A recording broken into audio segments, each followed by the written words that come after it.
Hello and welcome back to another game between Paul Morphy and Adolf Andersen. This game took place in Paris, 1858.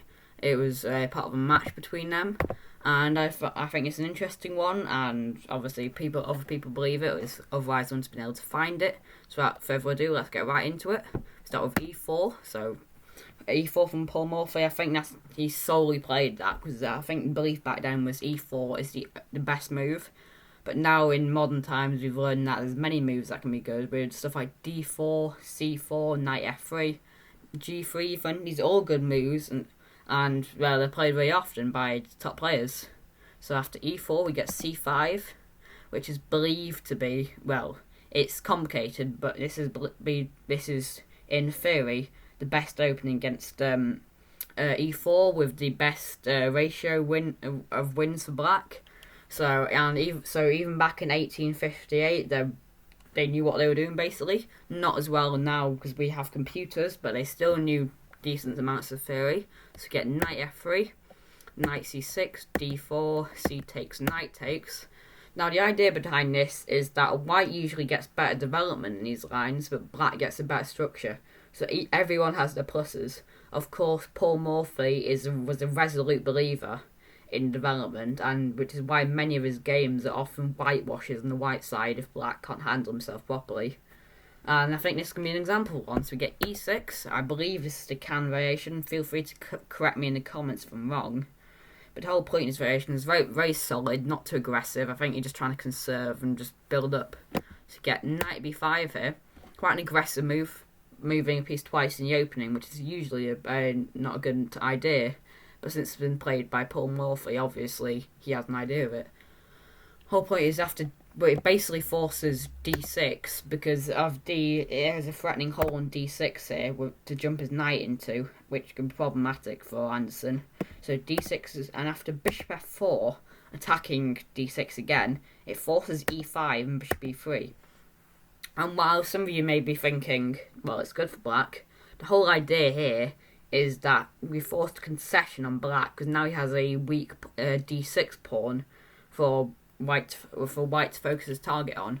So now Andersen becomes a little tad too aggressive here and plays F5, which is believed to be terrible, well, not terrible, but a bad move now, and it just isn't played in general. A better move here is A6, and after knight back to C3, this is meant to be tad better for white, but no more unusual, and it'll go into a typical Shchevenikov game, which is something that's played at highest level.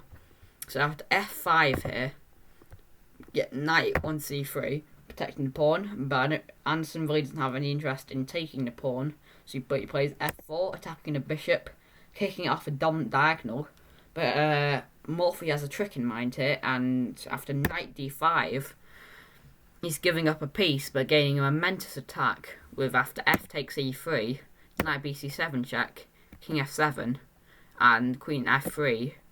He could have taken a rook here, but I think now it would be. I think Andersen was happy with that, which is why he played F takes E3. Otherwise, he wouldn't have played it. So, but Morphy has another idea in mind, which is playing for mate, which is always fun. So, get Queen F3 check, Knight F6 blocking it, and Bishop C4. Threatening a discovered check on the king, which is so when Morphy moves his knight, he will be in check because the bishop will be attacking the king.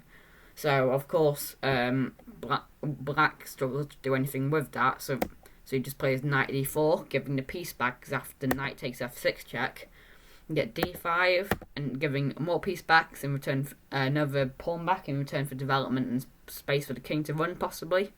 Get King G6 here, Queen H5 check, giving up the piece, giving it back. After F takes E3, attacking the knight, you get Knight takes C2 check, King E2, and funnily enough, here is when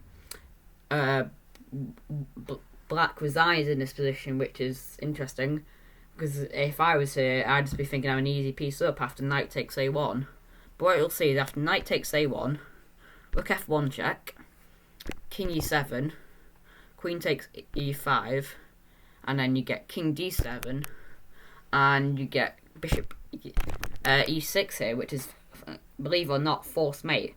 Because after King E7, you get Bishop takes C8 checkmate, But instead, if you don't play that, you just If you don't play that, you play there's something I wanted to play here. Yeah, King C6.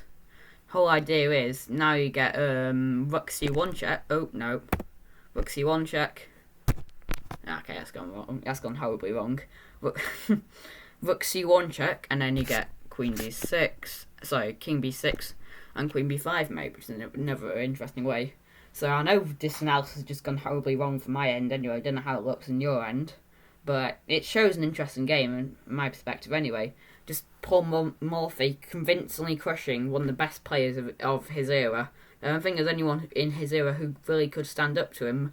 But I mind some believe Paul Morphy to be the best player of all time, which is convincingly surprising, especially because back then in 1858 didn't have any technological assistance to help them with the games, whether it be coaching, going through opening theory, or just with studying how computers play and learning from it, which is especially surprising to how good he is, and he's believed to be one of the most accurate players of all time, playing like a computer in tactical situations.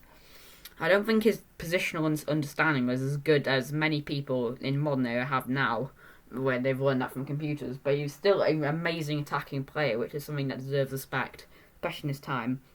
Of course, Adolf Andersen's a good player in his own right.